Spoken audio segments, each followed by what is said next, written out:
नमस्कार। Web talk के दूसरे एपिसोड में आपका स्वागत है। वैश्विक महामारी के इस दौर में वेब टॉक एक बहुत ही बेहतरीन माध्यम है जिससे हम विभिन्न विषयों के एक्सपर्ट्स की राय जान सकते हैं। और इसी श्रृंखला में आज मैं आंचल प्रवीण आपके साथ हूँ और हमारे साथ जुड़ चुके हैं प्रोफेसर गोविंद जी पांडे। आप बाबा साहब भीमराव अंबेडकर विश्वविद्यालय के पत्रकारिता एवं जन संचार विभाग के विभागाध्यक्ष हैं। आपका परिचय सिर्फ इतना ही नहीं है, आपकी एरिया ऑफ एक्सपर्टीज जो है वो फिल्म और टेलीविजन है, जिस विषय पर आज हमने ये वेब टॉक रखा हुआ है। आपकी संस्था बचपन एक्सप्रेस एक विशेष तबके के बच्चों को एक आवाज, एक मंच देती है जिससे कि उनकी क्रिएटिविटी, उनका टैलेंट जो है वो दुनिया के सामने निकल करके आए। और पत्रकारिता और जनसंचार के क्षेत्र में आप एक जाना माना नाम है। I heartly welcome you sir. Thank you, Anchal. So, without wasting much of our time, I would like to open this talk with our guest, if you allow, sir. Sure. Yeah. So, as we know, the topic of the day is a road to film industry. So, I would request you to draw the difference between the various genres of the film. क्योंकि जैसे हम बात film industry के राह की तरफ हमारा जो टॉपिक है, इस बारे में हम बात करेंगे। इसलिए मैं पहले जानना चाहती हूँ कि आप थोड़ा सा एक ओवरव्यू डाल दें, एक ओवरव्यू दे दें हमें कि फिल्म मेकिंग की जो डिफरेंट विधाएं होती हैं, जो डिफरेंट जॉनर्स होते हैं, वो क्या होते हैं। धन्यवाद आंचल। First of all, thank you for calling me as an expert, and I congratulate you and your college for starting such a wonderful initiative. बहुत ही अच्छा प्रयास है। हम सब जानते हैं कि कोरोना के कारण लॉकडाउन में हमें पर चीजें रुकनी नहीं चाहिए, ये हमारा विश्वास है और इसी विश्वास के साथ मुझे लगता है आप लोगों ने भी ये शुरू किया है। बहुत ही अच्छा सार्थक प्रयास है। Now coming back to the genre, see before defining genre, I'd like to just tell you that film as a medium of communication started in 1995 with Lumiere Brothers. जब Lumiere Brothers ने एक चलती फिरती तस्वीर रिकॉर्ड की तो उस समय से फिल्म आई 1995 में। And it was not let, just in 1996 films came to India also. In 1996 Lumiere Brothers came to Mumbai and they screened their films. So India was not far behind as far as the development of film as a medium of communication is concerned. तो आप देख सकते हैं कि उस समय चलती फिरती तस्वीरें थी और फिल्म जो हम जिस रूप में देख रहे हैं वो उस रूप में पहुंचने में 100 साल से ज्यादा समय लग गया। पर हम सौभाग्यशाली हैं that we got Dada Saheb Phalke, धुंधीराज Govind Phalke, जिनका जन्मदिन अभी हाल में ही अप्रैल में बीता है। तो उन्होंने भारत में फिल्म निर्माण के लिए बहुत प्रयास किया और 1913 में पहले फिल्म राजा हरिश्चंद्र बनी। उस समय जब राजा हरिश्चंद्र बनी, उसके पहले भी उन्होंने एक डॉक्यूमेंट्री फिल्म बनाई थी जिसे हम ग्रोथ ऑफ पी प्लांट कहते हैं। पीस प्लांट था जिसका मटर का एक पौधा था, उसको किस तरह से ग्रो करता है उसको उन्होंने एनिमेशन के माध्यम से उस समय दिखाया था। तो फिल्में जब विकसित हुई उस समय वो एक्चुअलिटी था और कोई जॉनर नहीं था। फिल्म क्या थी? फिल्म सिर्फ पोर्ट्रेयल ऑफ एक्चुअलिटी।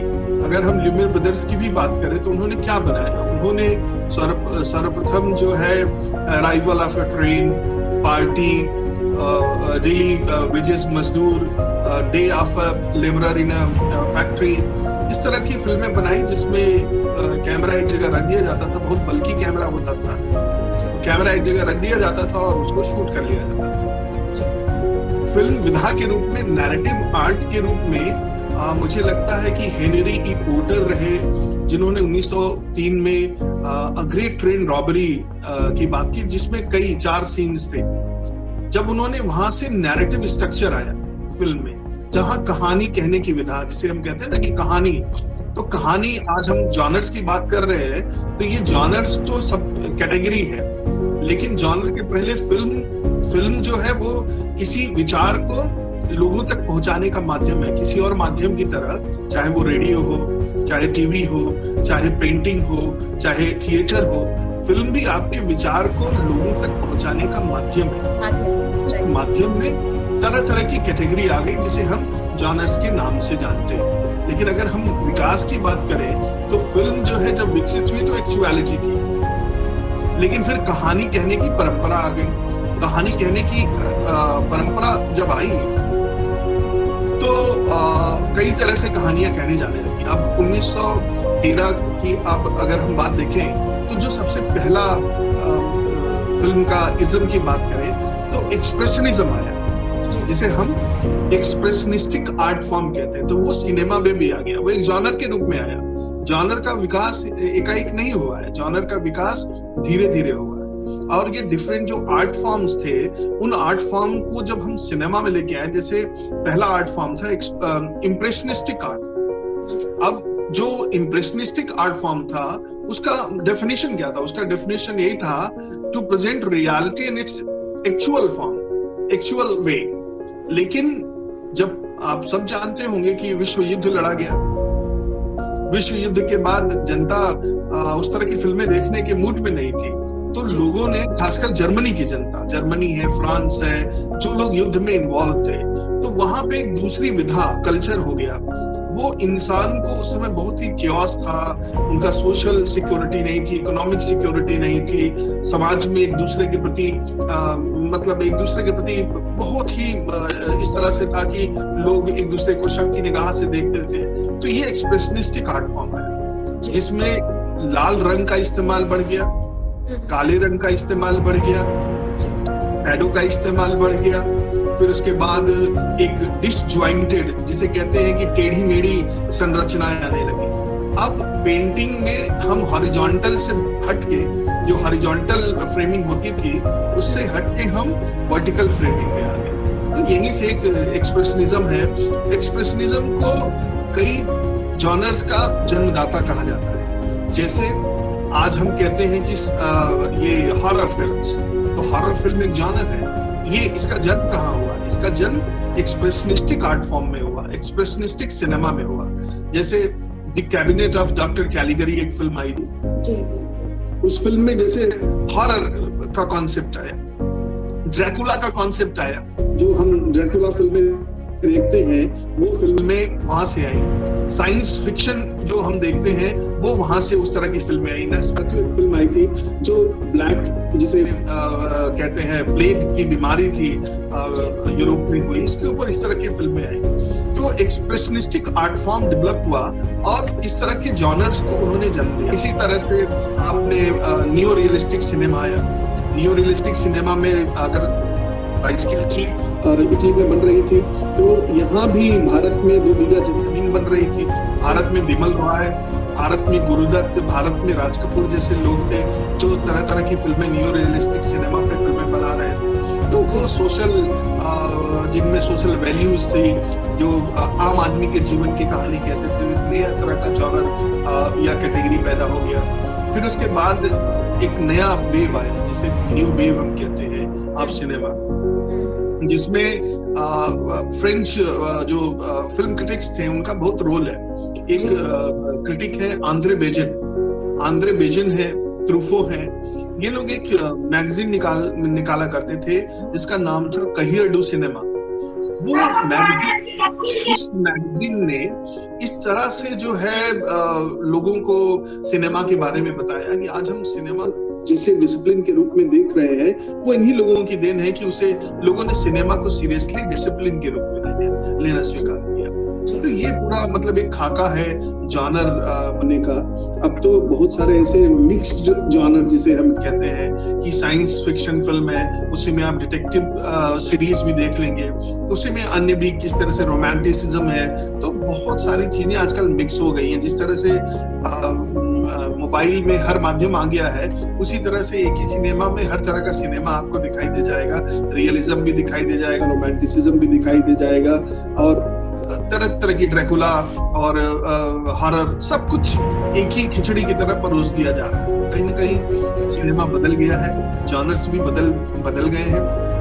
लकीर नहीं खींच सकते हम, 2 ही लकीर खींच सकते हैं। वो लकीर हो सकती है फिक्शन की और नॉन फिक्शन।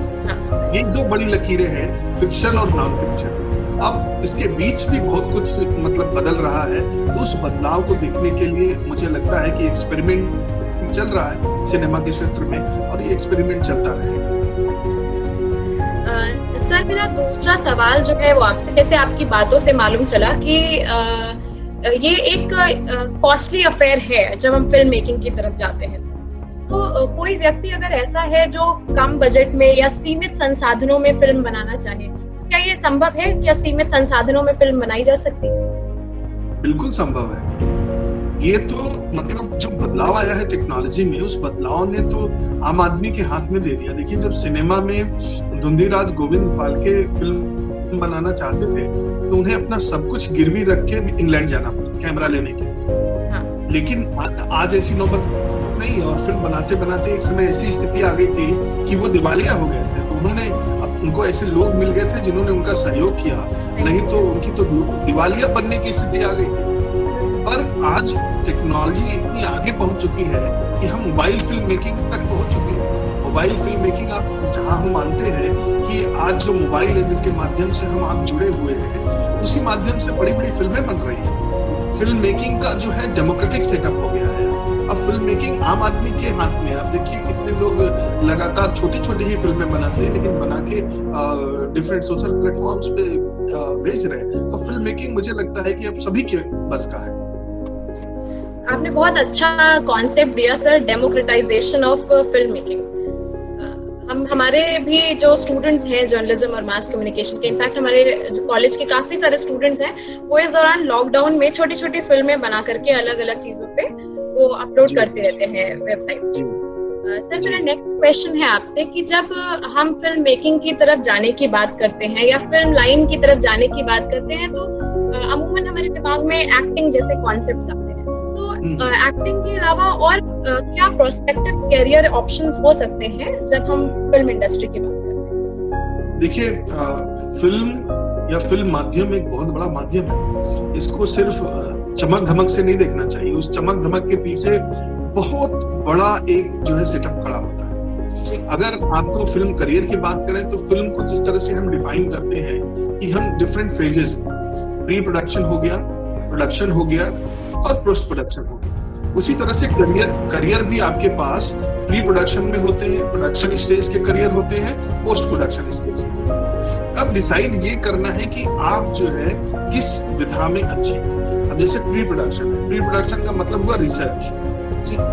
अगर आपकी रिसर्च अच्छी है तो आप चंद्रगुप्त और चाणक्य जैसे सीरियल की रिसर्च करके स्क्रिप्ट लिख सकते हैं, बना सकते हैं, या रिसर्च का डॉक्यूमेंट देख सकते हैं। फिर अगर आप ये समझते हैं कि आपका विजुअलाइजेशन अच्छा है तो आप एक स्क्रिप्ट राइटर के रूप में प्री प्रोडक्शन में जुड़ सकते हैं। कि हर डायरेक्टर को एक स्क्रिप्ट राइटर चाहिए होता है, जो आजकल बहुत मुश्किल से मिल रहा है। तो आप रिसर्चर अगर हैं तो अच्छी बात है।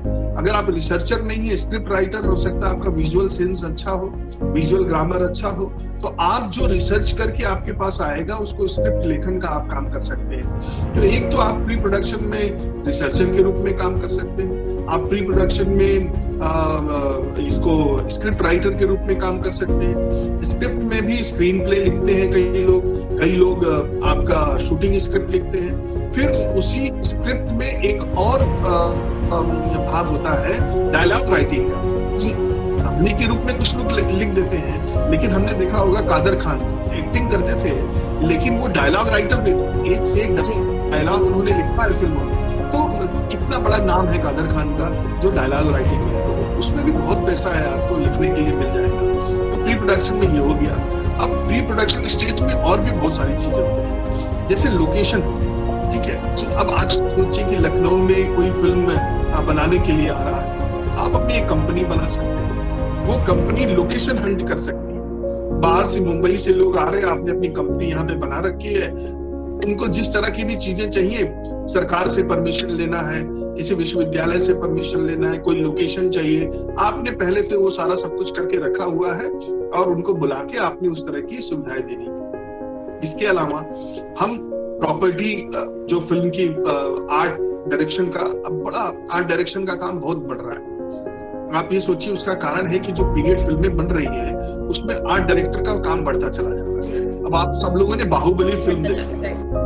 अब बाहुबली फिल्म जो देखी है उसके लिए एक महिष्मती साम्राज्य की कल्पना करनी है, और वो कल्पना करके उसको साकार करने का काम आर्ट डायरेक्टर का है। अब आर्ट डायरेक्टर ने विजुअलाइज कर दिया कि महल इस तरह का होगा, लेकिन महल बनाएगा कौन, ये सबसे बड़ी बात है। तो महल बनाने वाले लोग आजकल हो गए, उसी में एक्सपर्टाइज है उनकी कि सेट डिजाइन करें, ठीक है। तो वो भी प्री प्रोडक्शन का है कि हमने महिष्मती साम्राज्य को बनाना है, तो सेट डिजाइनर के रूप में हमने काम किया है, अपनी सर्विसेज दे सकते हैं। इसी तरह से कॉस्ट्यूम, आजकल कॉस्ट्यूम भी बहुत अच्छा है। उसका कारण ये है कि अगर आप कॉस्ट्यूम डिजाइनर है, आपको ये पता है कि जैसे रिसर्चर है, कई आर्कियोलॉजिस्ट जो होते हैं उनकी जरूरत होती है फिल्म के शुरुआत। अगर आप कई बार फिल्मों को इसलिए क्रिटिसाइज किया जाता है कि अशोक के रूप में नहीं लग रहे थे। Ashoka the great I film या फिर कोई फिल्म पीरियड फिल्म आ रही है, तो उसमें जो उनका कॉस्ट्यूम है वो उस पीरियड को रिफ्लेक्ट नहीं कर रहा है। तो अपने आप में ये एक बहुत बड़ा विषय है कि हमें चूंकि रियल दिखना है, हमें अगर चंद्रगुप्त पे फिल्म बना रहे हैं तो चंद्रगुप्त की तरह दिखना पड़ेगा, और उसके इर्द गिर्द का जो मिजान से है वो भी चंद्रगुप्त की तरह होना चाहिए। ऐसा नहीं है कि सिर्फ पात्र को आपने चंद्रगुप्त की तरह बना दिया या जोधा अकबर में जो अकबर की तरह बना दिया। उसी तरह से मेकअप के फील्ड में आप आ सकते हैं, जो सारा सब कुछ फिल्म से जुड़ा हुआ है। तो आप ये सोचिए ना कि आपके पास रिसर्चर के रूप में काम है फिल्म में जाने के लिए, आपके पास स्क्रिप्ट राइटर के रूप में काम है फिल्म में जाने के लिए, आपके पास डायलॉग राइटर के रूप में काम है फिल्म में जाने के लिए, आपके पास सेट डिजाइनर के रूप में काम है, आप ऑनलाइन प्रोड्यूसर हो सकते हैं जो अरेंजमेंट करता है चीजों को लोकेशन हंट के लिए, बाकी सारी चीजों के लिए। इसी तरह से कास्टिंग डायरेक्टर आप बन जाते हैं कि लखनऊ में कास्ट करना है तो आप लखनऊ के जितने भी कलाकार हैं वो आपके संपर्क में हैं, और मुंबई से ये डिमांड आई कि हमको इतने कलाकार चाहिए, इतने उम्र के इतने लोग, तो आपके पास वो पूरे कलाकारों की सूची है और आपका ऑफिस है और आपने उस तरह के कलाकारों को उनको मुहैया करा दिया। तो इस तरह से बहुत सारा काम प्री प्रोडक्शन के फील्ड में बढ़ता चला जा रहा है। अब फिर इसके बाद प्रोडक्शन का जब समय आता है, सबसे बड़ा काम जो होता है प्रोडक्शन का होता है। अब जी, तो प्रोडक्शन में क्या है? प्रोडक्शन में आप कैमरा है, आजकल लोग कैमरा लेके नहीं चलते, 2-4 कैमरा ले भी लिया तो आपको ऑन लोकेशन बहुत सारे कैमरा चाहिए, आपको ऑन लोकेशन लाइट्स चाहिए, आपको ऑन लोकेशन रिफ्लेक्टर चाहिए, आपको ऑन लोकेशन और भी बहुत सारी चीजें हैं जिसमें जिब से लेके क्रेन से लेके बहुत सारी चीजें चाहिए। तो जो लोग हैं वो समझते हैं कि अगर आप पढ़ाई लिखाई के क्षेत्र में नहीं है तो आप इसमें बिजनेस कर सकते हैं। बिजनेस में भी यही है, लखनऊ जैसा क्षेत्र जो इस समय फिल्म मेकिंग में आगे बढ़ रहा है, उसमें आप इस तरह का व्यवसाय कर सकते हैं जिसमें आप लगातार फिल्म मेकर से जुड़े रहेंगे। इसके अलावा जो बाकी की सारी चीजें हैं, विधाएं हैं, अगर आपने किसी अच्छे एक्टिंग स्कूल से एक्टिंग की है तो आप एक्टर बन सकते हैं। आपने अगर एमए मास कम्युनिकेशन कर रखा है, फिल्म स्टडीज कर रखी है, तो आप जो है एडिटर, सीधे आप एडिटर नहीं बन जाएंगे लेकिन आप एडिटर के असिस्टेंट बन सकते हैं, आप कैमरामैन के असिस्टेंट कैमरा बन सकते हैं, आप डायरेक्टर के असिस्टेंट डायरेक्टर बन सकते हैं। आप इसी तरह से बहुत सारी पोजीशंस होती हैं, जैसे लाइट्समैन है तो आप उसके असिस्टेंट हो सकते हैं, आप उसी तरह से इंजीनियरिंग विंग में जा सकते हैं। तो प्रोडक्शन का जो अपना विंग है उसमें भी बहुत सारा काम आज के छात्र छात्राओं के लिए होता है। इसी तरह से प्री प्रोडक्शन का, पोस्ट प्रोडक्शन का स्टेज आ जाता है। जब पूरी फिल्म बन जाती है तो फिल्म बनाने के लिए आपका रॉ फुटेज आया तो एडिटिंग की जरूरत पड़ी। एडिटिंग टेबल पे अगर आपको अच्छी एडिटिंग आ रही है तो आजकल तो एडिटर की चांदी, तो सिर्फ एडिटर में वीडियो एडिटर की बात न करें, अब तो साउंड जो रिकॉर्डिस्ट है या साउंड डिजाइनर की भी जरूरत पड़ती है। आप लोगों को याद होगा कि भारत को ऑस्कर अवार्ड मिला जी। तो ऑस्कर अवार्ड किस कैटेगरी में मिला? ऑस्कर अवार्ड हमें साउंड डिजाइन के लिए रसूल कुट्टी को मिला, फिल्म स्लमडॉग मिलियनेयर। तो मतलब आप जो है साउंड डिजाइनर बन के, अगर आपने साउंड इंजीनियरिंग कर रखी है तो साउंड डिजाइनर बन के ऑस्कर अवार्ड तक ले सकते हैं। तो ये मतलब इस तरह की सारी चीजें आपको उपलब्ध है फिल्म के क्षेत्र में। सिर्फ अभिनय ही नहीं, आप कलाकार ही नहीं बन सकते, आप पर्दे के पीछे बहुत कुछ है जो आप बन सकते हैं। इसी तरह से आप अगर आपने एमबीए किया हुआ है तो आप फिल्म मार्केटिंग में जा सकते हैं। अगर आपने एमबीए किया तो फिल्म को आप मार्केट करना, आजकल आप ये देखिए जितना फिल्म मेकिंग में पैसा लग रहा है उससे कम मार्केटिंग में नहीं लग रहा है। लोग 5-5 हजार प्रिंट के साथ, 6-6 हजार प्रिंट के साथ अपनी फिल्मों को कर रहे हैं। जी सर, इसी बीच में एक सवाल मेरा है कि वो कौन से इंस्टीट्यूशंस हो सकते हैं, ऐसी कौन सी थाएं हो सकती हैं जिनसे बच्चे ग्रेजुएशन के बाद आगे मीडिया या टेलीविजन की ट्रेनिंग ले सकते हैं, या जो स्क्रिप्टिंग में जा रहे हैं वो किस तरीके से आगे ट्रेनिंग ले सकते हैं? कोई कुछ ऐसे इंस्टीट्यूट आप नाम लेना चाहते हैं? अंकल देखो, एक सवाल पैदा होता है, वो सवाल हमेशा से रहा है कि क्या जर्नलिस्ट पैदा होते हैं या फिर बनाए जाते हैं। हाँ। और ये भी सवाल है कि क्या फिल्म मेकर, आर्टिस्ट पैदा होते हैं या किसी इंस्टीट्यूशन द्वारा बनाए जाते हैं। जी। ये बड़ा सवाल है। हम स्क्रिप्ट राइटर किसी को बना दे पढ़ा के, तो ये जाहिर सी बात है, हम उसकी अगर कला है उसके पास, लेखन कला है, तो उसको परिमार्जित कर सकते हैं, हम उसको रिफाइन कर सकते हैं। लेकिन हम ये कहें कि आपको हम बीए लेवल के बाद स्क्रिप्ट लिखना सिखा देंगे, आपके अंदर अगर वो नहीं है, तो ये मुझे लगता है कि संभव नहीं है। सबसे पहली चीज जो आपको करनी होती है किसी भी चीज को करने से पहले, कि आप खुद के अंदर झांकिए। हम हर आदमी अपना जजमेंट खुद कर सकता है, इवैल्यूएशन खुद कर सकता है।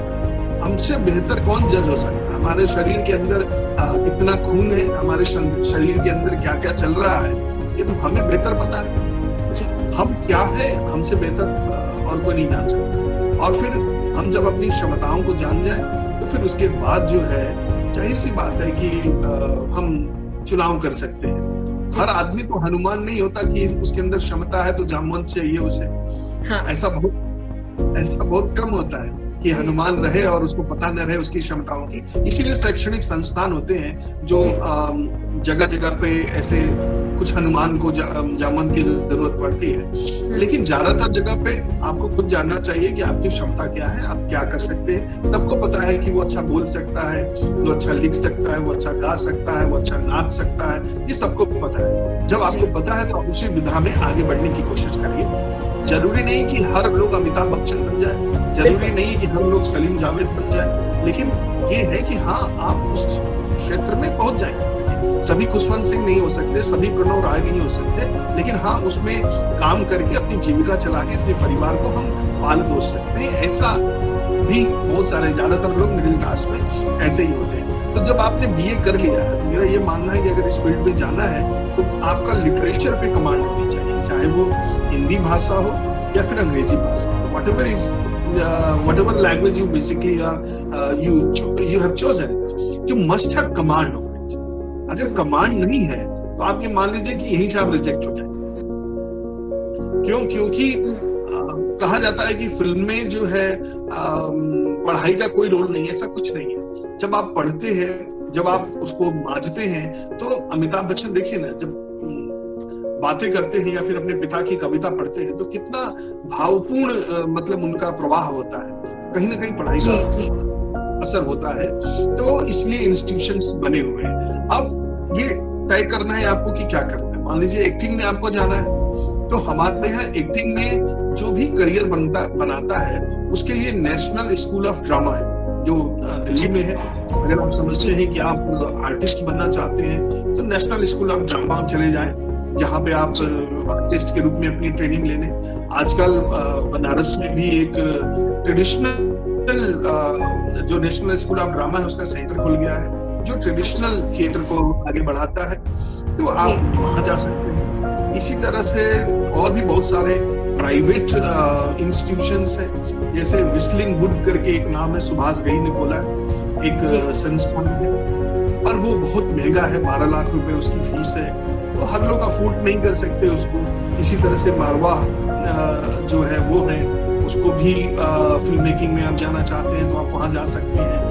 वो श्रीदेवी और बोनी कपूर के रिश्तेदार हैं, वो लोग चलाते हैं, और अच्छा है जहाँ पे आप फिल्म मेकिंग के बारे में करना चाहते हैं तो आप जा सकते हैं। कलकत्ता यूनिवर्सिटी में थोड़ा कुछ है, हम लोग यहाँ बाबा साहब अम्बेडकर यूनिवर्सिटी में इस तरह से फिल्म को लेके काफी सक्रिय हैं। तो इस तरह से बहुत सारी यूनिवर्सिटीज हैं जहाँ पे आप, सेंट्रल यूनिवर्सिटीज है, स्टेट यूनिवर्सिटीज है, जहाँ पे आप कोर्स करने के लिए जा सकते हैं। हाँ, अगर आप एडिटिंग करना चाहते हैं तो आप फिर आगे कहाँ पे है, तो भारत में film and television institute of India Pune में है, जहाँ पे जो स्पेशलाइज्ड, अगर हम ये कहें आप सेंटर ऑफ एक्सीलेंस है film and television institute of India. वो सेंटर ऑफ एक्सीलेंस कई फील्ड में है। हमें फिल्म एप्रिसिएशन अगर सीखना है तो वहाँ पे शॉर्ट टर्म कोर्स होते हैं, आप फिल्म एप्रिसिएशन सीख सकते हैं। इसके अलावा एडिटिंग के लिए आप 3 साल का कोर्स कर सकते हैं, 1 साल का कोर्स कर सकते हैं। आप कैमरा सिनेमेटोग्राफी के लिए 3 साल का कोर्स कर सकते हैं। आप डायरेक्शन में अगर उन्होंने चालू कर दिया है तो आप कोर्स कर सकते हैं। इसी तरह से वो short term courses, long term courses film and television institute of India offer करता है। अभी उन्होंने film and television institute of India ने स्किल इंडिया मिशन के थ्रू पूरे देश के इंस्टीट्यूशंस के साथ मिलके शॉर्ट टर्म कोर्सेज को आपके घर के तक ले आए। जैसे लखनऊ में हम लोग सौभाग्यशाली हैं कि हम लोग को मौका मिला फिल्म एंड टेलीविजन इंस्टीट्यूट के साथ मिलकर शॉर्ट टर्म कोर्सेज चलाने का। तो हम लोगों ने सिनेमेटोग्राफी, स्क्रीन राइटिंग और एक्टिंग पे फिल्म एंड टेलीविजन के साथ मिलकर बाबा साहब भीमराव अम्बेडकर यूनिवर्सिटी के मास कम्युनिकेशन डिपार्टमेंट ने चलाया। इसी तरह से देश भर में बहुत सारे लोग हैं जो इन लोगों के साथ मिलकर काम कर रहे हैं। दूसरा, कोलकाता में सत्यजीत रे फिल्म एंड टेलीविजन इंस्टीट्यूट है, जो अपने आप में मतलब एक तरह से फिल्म एंड टेलीविजन इंस्टीट्यूट के अलावा एक क्षेत्र है जहां पे आ सकते हैं। इसी तरह से हरियाणा में एक regional film and television institute खुल गया है। उड़ीसा में भुवनेश्वर में उनका अपना फिल्म एंड टेलीविजन इंस्टीट्यूट का सेंटर है, वहां के लोग उस तरफ जा सकते हैं। तो आप देखें बहुत सारे इस तरह के क्षेत्र हैं जिसमें आप प्रवेश कर सकते हैं। हाँ, अब आप अगर ये सोच रहे हैं एनिमेशन के फील्ड में जाना है तो फिल्म एंड टेलीविजन में एनिमेशन की पढ़ाई होती है। हाँ, अगर आप सोच रहे हैं डिजाइन के क्षेत्र में जाना है तो नेशनल इंस्टीट्यूट ऑफ डिजाइन आप अहमदाबाद में जा सकते हैं। तो ये सारे रेपुटेड इंस्टीट्यूशंस हैं। या फिर आप फैशन डिजाइन के क्षेत्र में जाना चाहते हैं, फैशन कम्युनिकेशन के फील्ड में जाना चाहते हैं तो निफ्ट है, दिल्ली में है, यहाँ रायबरेली में भी है, मुंबई में है। तो इस तरह के बहुत सारे कोर्सेज अवेलेबल हैं जो बीए के बाद आप कर सकते हैं। लेकिन मेरा फिर वही मानना है कि हर आदमी भगत सिंह नहीं होता, हर आदमी खुशवंत सिंह नहीं होता, हर आदमी भारत हरिश्चंद्र नहीं होता। तो इसलिए आप ये डिसाइड करना पड़ेगा कि आपके अंदर क्या है। आप भगत सिंह बनने के लिए निकल जाइए, लेकिन उस तरह का अगर आपका एटीट्यूड नहीं है। ये बिल्कुल बहुत सही बात बताई आपने कि ये जो कॉन्सेप्ट है ये हर फील्ड में एप्लीकेबल होता है, हर फील्ड में लागू होता है कि आप अपने स्किल्स को पहचानिए और उसके बाद आप डिसाइड करिए कि आप किस फील्ड में आगे बढ़ सकते हैं। तो सर, बस अब मैं ज्यादा समय आपका नहीं लूंगी। मैं थोड़ा सा आपसे बस ये जानना चाहूंगी कि कुछ मैसेज या कोई स्पेशल टिप जो आप एस्पायरिंग मीडिया स्टूडेंट्स को या जो सिनेमा में जाना चाहते हैं उनको कुछ विशेष अपना संदेश देना चाहें हमारे माध्यम से। देखिए आंचल, मैं ये कहता हूँ कि मैं हमेशा से ये रहा, मैं खुद नौकरी करता हूँ, लेकिन मेरे नौकरी करने के पीछे कारण ये है कि हम लोग जब पढ़ रहे थे तो इस तरह से प्लेटफॉर्म नहीं उपलब्ध थे जहाँ पे हम खुद काम कर सकें। आज मुझे लगता है कि जॉब सीकर की जगह जॉब प्रोवाइडर बनने की जरूरत है। आप 2, 3, 4 लोग मिलके, जैसे मैं बताऊं, आपने बचपन एक्सप्रेस का नाम लिया, मेरी पत्नी मास्टर्स उन्होंने किया हुआ है, उन्होंने ये पूरा चला रही है। तो जब एक हाउसवाइफ होते हुए और बहुत दिनों के बाद वो बचपन एक्सप्रेस नाम का मन चला सकती है, तो आप मास्टर्स करने के बाद और 2-3 साल बाद वो एक अपनी पैठ भी बना लेता है। तो अगर आप थोड़ा बहुत पेशेंस रखते हैं तो आप खुद के विकास के लिए खुद का एंटरप्रेन्योरशिप भी सबसे अच्छा हो सकता है, जिसमें आप अपना खुद का यूट्यूब चैनल चला सकते हैं, आप अपना खुद का अखबार निकाल सकते हैं, आप अपना अखबार के लिए चल सकते हैं। इसके अलावा और भी बहुत सारी है, जैसे वेब सीरीज आ गई। अगर आप समझते हैं कि आपके अंदर टैलेंट है, 10-12 लोगों का एक ग्रुप बनाइए, आप एक अच्छे उस पे कहानी पे 10-12 सीरीज बनाइए और वो 10-12 सीरीज लेके आप वेब सीरीज के रूप में जाइए। चलिए मान लीजिए कि नेटफ्लिक्स और अमेज़न ने आपको रिजेक्ट कर दिया, आप अपनी वेब सीरीज खुद चला दीजिए। आपको याद होगा एक लिटिल थिंग्स करके एक वेब सीरीज आई जो बड़ी ही पॉपुलर हुई, उसकी वो पहले यूट्यूब पे चली थी, तो यूट्यूब से फिर उसके बाद उसको नेटफ्लिक्स ने लिया, तो करोड़ों रुपए उनको मिला। तो ये कहाँ है? अगर आपके अंदर टैलेंट है तो दुनिया सर झुका के आपके पास आएगी, लेकिन अगर आपके पास टैलेंट नहीं है, सिर्फ डिग्री है, आप उसे लेके घूमते रहिए, कोई पूछने वाला नहीं। ये मान लीजिए, तो आप अपने टैलेंट को मांझिए, आप अपने टैलेंट को रिफाइन करिए, शार्प करिए, और ये मत सोचिए कि अपॉर्चुनिटी आपके पास आएगी। अपॉर्चुनिटी आपको खंगालना है, खोजना पड़ेगा। जब मिले उसे ग्रैब कर लीजिए, पकड़ लीजिए उसे मजबूती के साथ, जाने मत दीजिए। यही एक मंत्र है जिससे आप आगे बढ़ पाएंगे।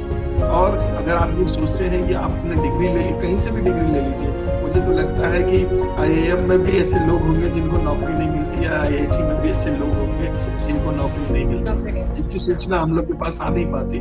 लेकिन ये मान के चलिए कि हर क्षेत्र में, बड़े से बड़े इंस्टीट्यूशंस में भी ऐसे लोग होंगे जो नकारे निकल जाते हैं। तो वो इसीलिए निकल जाते हैं कि उन्होंने IIT या IIM से डिग्री ले ली, अपनी स्किल को मांझा नहीं। कहीं सेंट्रल यूनिवर्सिटी या किसी छोटे इंस्टीट्यूशन से भी बड़ा आदमी निकल सकता है जो तैयार हो अपने आप को पूरी तरह से जो है मार्केट में ढालने के लिए। मेरा यही कहना है कि आप तैयार रहिए, आप सजग रहिए, आप अपने आप को मांझते रहिए, आप अपनी चीजों को देखते रहिए कि आप मार्केट लायक हैं कि नहीं। हमेशा इंफॉर्मेशन आपके पास होनी चाहिए, सही इंफॉर्मेशन, और सही समय पे अगर आप उसका उपयोग करेंगे तो आपको आगे बढ़ने से कोई नहीं रोक पाएगा। ये मेरा मानना है। बहुत बहुत बढ़िया सर, बहुत अच्छी बातें बताई आपने, और थैंक यू सो मच, आपने अपना इतना इम्पोर्टेंट समय हम लोगों के लिए निकाला। हम लोगों एक्चुअली हमारा ये प्रयास रहता है कि जब तक ये लॉकडाउन है, इनफैक्ट और आगे भी हम इस प्रोसेस को कंटिन्यू रखें और एक्सपर्ट्स के थ्रू, वेब टॉक्स के थ्रू जोड़ते रहें।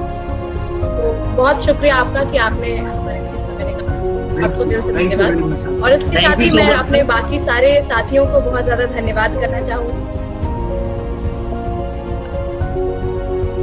मुद्दे के साथ, नए एक्सपर्ट के साथ जल्दी ही जुड़ेंगे। जरूर। Thank you sir. Thank you. हम फिर एक नए मुद्दे और नए एक्सपर्ट के साथ बहुत जल्दी जुड़ेंगे। तब तक के लिए आप घर पर रहिए, सुरक्षित रहिए, अपना ध्यान रखिए और स्वस्थ रहिए। जय हिंद।